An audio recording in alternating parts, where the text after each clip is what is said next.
నమస్తే. నేను విజయ్. 2 తెలుగు రాష్ట్రాల్లో రాజకీయ పరిణామాలు రోజురోజుకి మారిపోతున్నాయి. ఒక్కో రోజు ఒక్కో రాజకీయం తెర మీద కనిపిస్తుంది. ముఖ్యంగా రేవంత్ రెడ్డి, చంద్రబాబు నాయుడు సమావేశం తర్వాత జరుగుతున్నటువంటి పరిణామాలన్నీ కూడా చకచకా మారిపోతున్నాయి. ఇప్పుడు అదే రేవంత్ రెడ్డి ఏపీలో పర్యటించబోతున్నారు. వైఎస్ఆర్ జయంతి వేడుకల్లో భాగంగా ముఖ్య అతిథిగా తెలంగాణ సీఎం హోదాలో రేవంత్ రెడ్డి ఇవాళ విజయవాడకు వెళ్ళబోతున్నారు. విజయవాడలో జరిగేటువంటి జయంతి వేడుకల్లో ఆయన చీఫ్ గెస్ట్‌గా పర్యటించబోతున్నారు. ఇప్పటికే షర్మిల నేరుగా రేవంత్ రెడ్డిని కలవడం, ప్రత్యేకంగా ఈ కార్యక్రమానికి ఆహ్వానించడం జరిగింది. అందులో భాగంగానే రేవంత్ రెడ్డి తన మంత్రులతో కలిసి ఆయన విజయవాడకు వెళ్ళబోతున్నారు. అదేవిధంగా హైదరాబాద్‌లో 3 రోజుల పాటు ఏపీ సీఎం చంద్రబాబు నాయుడు హైదరాబాద్‌లో, తెలంగాణలో పర్యటించారు. ముఖ్యంగా రేవంత్ రెడ్డితో సమావేశాన్ని నిర్వహించారు.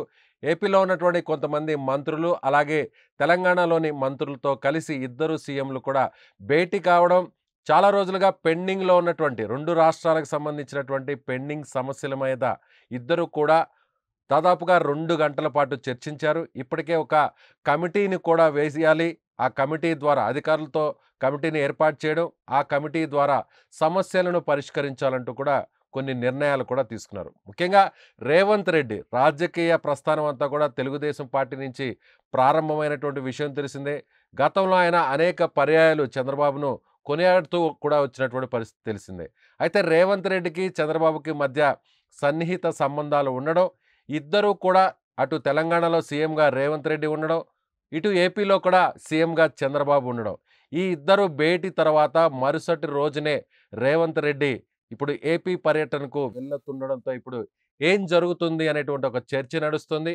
ఈ ఇద్దరి టార్గెట్ తమ ప్రత్యర్థులైనటువంటి కేసీఆర్, జగన్ టార్గెట్‌గానే ఇద్దరు కూడా వడివడిగా అడుగులు వేస్తున్నారంటూ కూడా ఏపీ రాజకీయాలు ఇప్పుడు హాట్‌గా డిస్కషన్ నడుస్తుంది. ముఖ్యంగా రేవంత్ రెడ్డి ఏపీ పర్యటన వెనక ఖచ్చితంగా జగన్మోహన్ రెడ్డి టార్గెట్ అని ప్రధానంగా రాజకీయ విశ్లేషకులు భావిస్తున్నారు.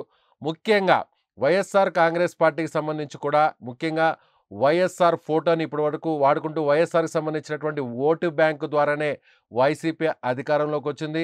ముఖ్యంగా వైఎస్ఆర్ కాంగ్రెస్ పార్టీలో వైఎస్ పేరును, అదేవిధంగా వైఎస్ ఫోటోను తొలగిస్తూ వస్తున్నటువంటి నేపథ్యంలో వైఎస్ఆర్ పథకాలకు ఉన్నటువంటి పేర్లను తొలగిస్తూ కూడా జగన్మోహన్ రెడ్డి తన పేరును పెట్టుకుంటూ వచ్చారు. అయితే ఇప్పుడు క్రమేపీ ముఖ్యంగా వైఎస్ఆర్‌సీటీపీని కాంగ్రెస్ పార్టీలో విలీనం చేసిన తర్వాత షర్మిల కాంగ్రెస్ పార్టీ చీఫ్‌గా ఏపీలో మారడం జరిగింది. గత ఎన్నికల్లో జగన్మోహన్ రెడ్డికి వ్యతిరేకంగా ఆమె ప్రచారం నిర్వహించారు. దాదాపుగా కడపలో ఉన్నటువంటి అనేక ప్రాంతాల్లో ఆమె పర్యటించారు. కడప పార్లమెంటు స్థానం నుంచి పోటీ చేసినటువంటి షర్మిల ముఖ్యంగా వైసీపీ దారుణ ఓటమికి కారకుల్లో ఆమె కూడా ఒకటిగా మారినటువంటి విషయం తెలిసింది. అయితే ఇప్పుడు షర్మిల, అదేవిధంగా రేవంత్ రెడ్డి ఇద్దరు కూడా ఏపీలో పర్యటించడం, రేవంత్ రెడ్డి పర్యటించడం ద్వారా జగన్‌ను టార్గెట్ చేయబోతున్నారు అనేటువంటి ఒక ప్రచారం నడుస్తుంది. మరొక వైపు తెలంగాణలో కూడా చంద్రబాబు, రేవంత్ రెడ్డి ఇద్దరు కూడా సమావేశం అయిన తర్వాత 3 రోజుల పాటు దాదాపుగా చంద్రబాబు హైదరాబాద్‌లో పర్యటించారు. ముందుగా నేరుగా ఢిల్లీ పర్యటనను ముగించుకొని హైదరాబాద్‌కు వచ్చినటువంటి చంద్రబాబుకు, సీఎం హోదాలో హైదరాబాద్‌కు వచ్చినటువంటి చంద్రబాబుకు తెలుగుదేశం పార్టీ శ్రేణులు ఘన స్వాగతం పలికారు.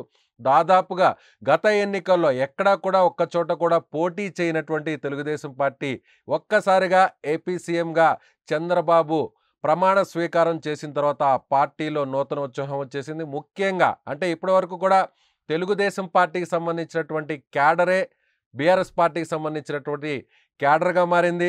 అదేవిధంగా గతంలో తెలుగుదేశం పార్టీకి సంబంధించినటువంటి నాయకులే, సీనియర్ నాయకులందరూ కూడా అప్పట్లో ఉన్నటువంటి టీఆర్ఎస్ పార్టీకి వలస వెళ్లారు. గతంలో తెలుగుదేశం పార్టీ ప్రభుత్వంలో, పార్టీలో కీలకంగా వ్యవహరించినటువంటి నాయకులే ప్రస్తుతం బీఆర్ఎస్ పార్టీలో కీలకంగా వ్యవహరిస్తున్నారు. కాబట్టి ఇక్కడ హైదరాబాద్‌లో కావచ్చు, లేదంటే తెలంగాణలో కావచ్చు, తిరిగి ఒకవేళ టీడీపీ బలపడితే మాత్రం అది ఖచ్చితంగా దాని ఎఫెక్ట్ బీఆర్ఎస్ పార్టీ మీద ఉంటుంది. తిరిగి ఇప్పటికే కూడా చంద్రబాబు 3 రోజుల పర్యటనలో అంటే ఆయన ఘన స్వాగతం పలకడం, హైదరాబాద్‌లో కూడా అనేక ప్రాంతాలంతా కూడా భారీగా చంద్రబాబుకు స్వాగతం పలికారు.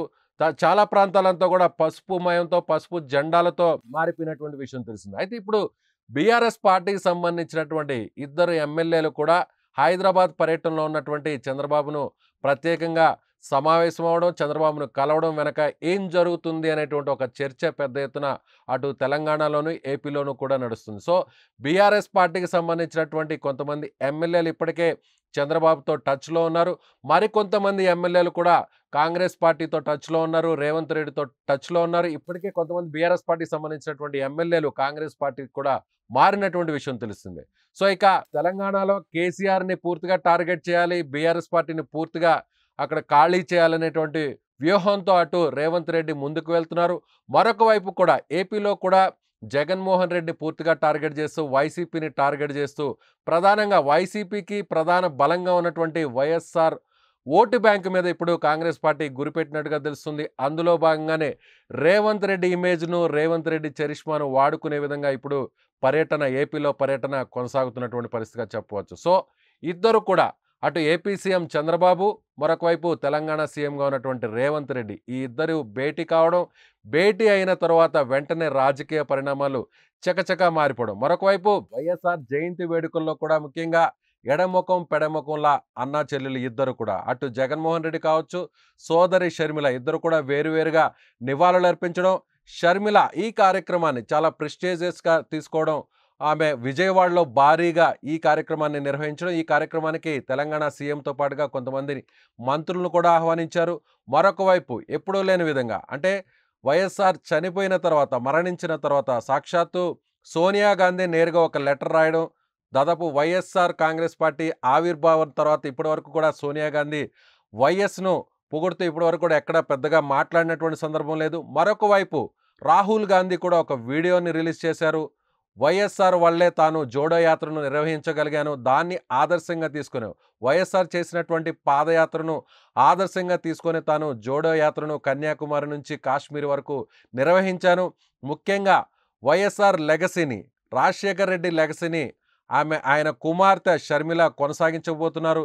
తిరిగి కాంగ్రెస్ పార్టీకి పూర్వ వైభవం షర్మిల ద్వారానే ఏపీలో రాబోతుందంటూ కూడా కొనియాడినటువంటి పరిస్థితి. సో, మొత్తంగా చూసినట్లయితే అటు చంద్రబాబు, అదేవిధంగా రేవంత్ రెడ్డి ఇద్దరి రాజకీయ అడుగులు తమ ప్రత్యర్థులైనటువంటి కేసీఆర్, జగన్‌ల టార్గెట్‌గానే ప్రస్తుతం నడుస్తున్నట్టుగా చెప్పవచ్చు. సో, రాబోయేటువంటి రోజుల్లో ఈ ఇద్దరు ఏ విధంగా వ్యవహరించబోతున్నారు, తమ ఉమ్మడి ప్రధాన ప్రత్యర్థులుగా చెప్పుకునేటువంటి ఇద్దరు నాయకులను టార్గెట్‌గానే వ్యవహరించబోతున్నట్టుగా చెప్పవచ్చు. గతంలో చూడొచ్చు మనం తెలంగాణ సీఎంగా కేసీఆర్ ప్రమాణ స్వీకారం చేసిన తర్వాత అక్కడ చంద్రబాబు కూడా సీఎంగా 2014లో ఏపీలో ఆయన కూడా ప్రమాణ స్వీకారం చేశారు.